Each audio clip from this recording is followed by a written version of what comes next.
Hello students, कैसे हो आप? आशा करता हूँ कि अच्छे ही होंगे।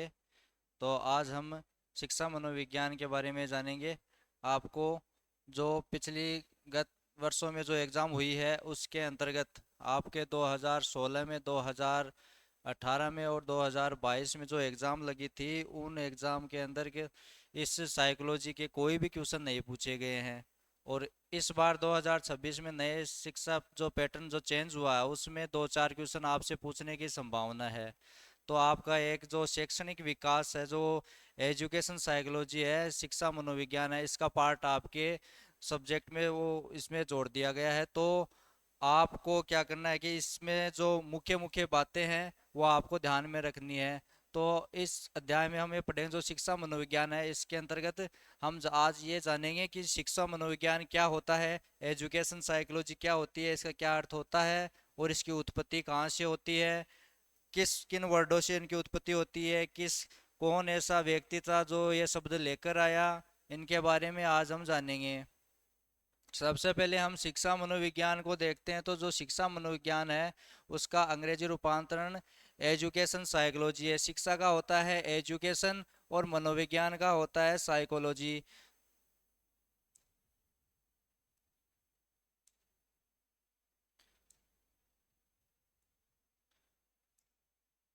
तो जो ये शिक्षा है इसका अंग्रेजी रूपांतरण है एजुकेशन। एजुकेशन का क्या अर्थ होता है? तो शिक्षा का अर्थ शिक्षा शब्द कहाँ से आया, पहले तो ये जाने कि शिक्षा जो शब्द है ये संस्कृत भाषा के शिक्ष शब्द में ए अक्षर जुड़ने से हुआ है। संस्कृत भाषा के शिक्ष शब्द में ए जुड़ने पर शिक्षा शब्द आया है। और शिक्षा का अर्थ होता है जो सीखने सिखाने की जो प्रक्रिया है उसे ही हम शिक्षा कहेंगे।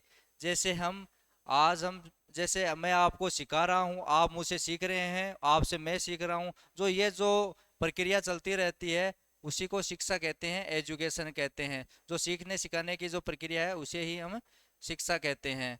अब शिक्षा शब्द जो है एजुकेशन, जो इसका अंग्रेजी रूपांतरण है, अब एजुकेशन शब्द कहाँ से आया है ये हम देखेंगे कि एजुकेशन जो शब्द है ये लैटिन भाषा के एजुकेटम शब्द से बना है। लैटिन भाषा के एजुकेटम शब्द से बना है। एजुकेटम शब्द का अर्थ है प्रशिक्षित करना।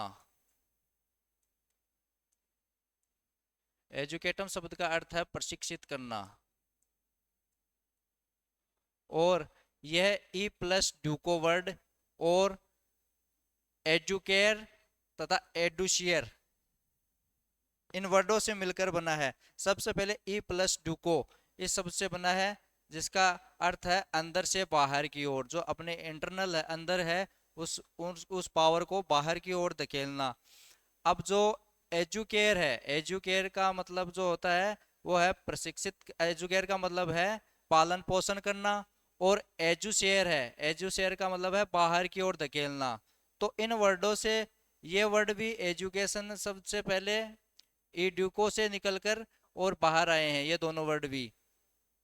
अब है कि बालक की जो अंदर की शक्ति है वो बाहर निकाल कर, बच्चों की जो अंदर की जो इंटरनल पावर है उसको बाहर निकाल कर अधिकतम विकास करवाने की जो शक्ति है उसे ही हम शिक्षा कहते हैं। तो शिक्षा जो है वो बालक की अंदर की शक्ति को बाहर निकाल कर अधिकतम विकास करवाने की जो प्रक्रिया है उसे ही हम शिक्षा कहेंगे। तो अब कहेंगे कि अंदर में कौन सी शक्ति होती है, इंटरनल पावर कौन सी होती है। आपको ये नहीं पता तो इंटरनल पावर में बता देता हूँ कि जो हमारी जो इच्छा है, जैसे अभी आप लैब असिस्टेंट की तैयारी कर रहे हो, यह आपकी इंटरनल पावर है।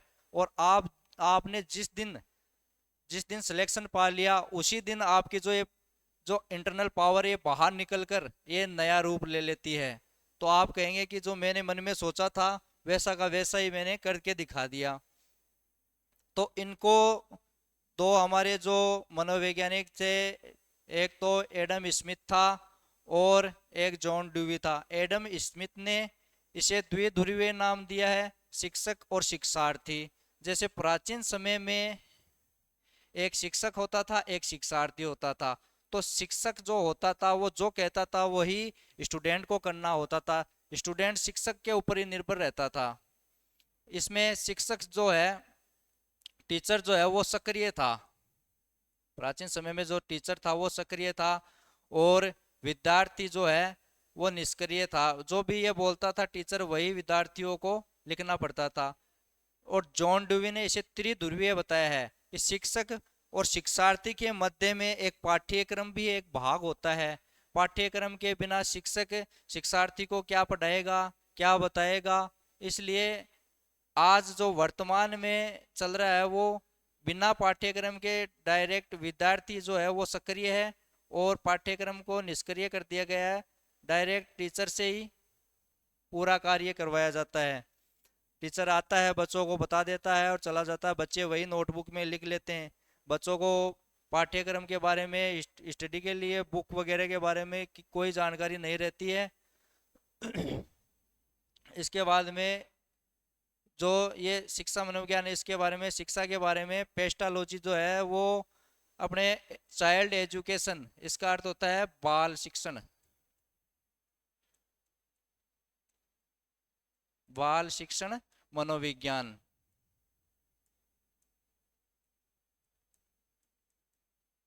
चाइल्ड एजुकेशन, इसका पिता भी कहा जाता है क्योंकि इन्होंने पहले बाल शिक्षण मनोविज्ञान के ऊपर कार्य किया था।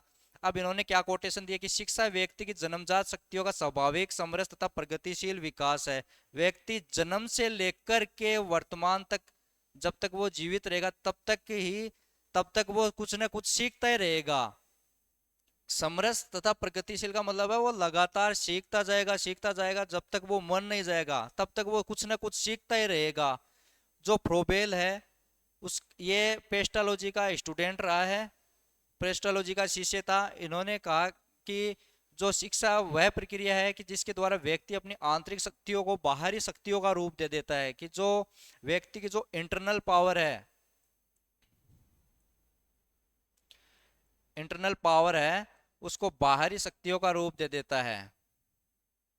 अब इंटरनल पावर को बाहरी शक्तियों का रूप कैसे देता है कि जैसे आपके अंदर एक शक्ति है, आपके अंदर एक पावर है कि मुझे लैब असिस्टेंट का पेपर क्लियर करना है और मुझे सिलेक्शन लेना है। तो आपने अगर वह पास किए और सिलेक्शन ले लिया तो आपका जो अमूर्त रूप है वो मूर्त रूप में प्रकट हो जाएगा। मतलब कि जो आपने जैसा सोचा था वैसा का वैसा बाहर हो रहा है। आप अंदर सोचते हो कि हमें लैब असिस्टेंट का पेपर क्लियर करके इसका सिलेक्शन, इसमें सिलेक्शन पाना है, तो आपने अगर पास कर लिया तो आप ये सोचो कि मैंने यही सोचा था कि मुझे इस बार पक्का क्लियर करना है, और आपने करके दिखाया है। तो ये आंतरिक शक्तियों को बाहरी शक्तियों का रूप दे देता है। अब जो अरस्तु है, अरस्तु एक दार्शनिक था। जो साइकोलॉजी अभी चल रही है ये पहले एक दर्शन शास्त्र हुआ करती थी। इसके बारे में हम आपको अगली क्लास में बताएंगे कि दर्शन शास्त्र में कौन कौन से हुए थे। ये दर्शन शास्त्र से शुरू हुई थी ये साइकोलॉजी, और वर्तमान में ये साइकोलॉजी मनोविज्ञान बन चुकी है। तो ये अरस्तु था, ये दर्शन शास्त्री था। तो दर्शन शास्त्र में ये साइकोलॉजी का पिता भी कहते हैं इसे, मनोविज्ञान का पिता कहते हैं इसे अरस्तु को, क्योंकि इन्होंने दर्शन शास्त्र में आत्मा के अध्ययन पर जोर दिया था। और इन्होंने क्या कोटेशन किए, स्वस्थ शरीर में स्वस्थ मस्तिष्क का निर्माण होता है। कि अगर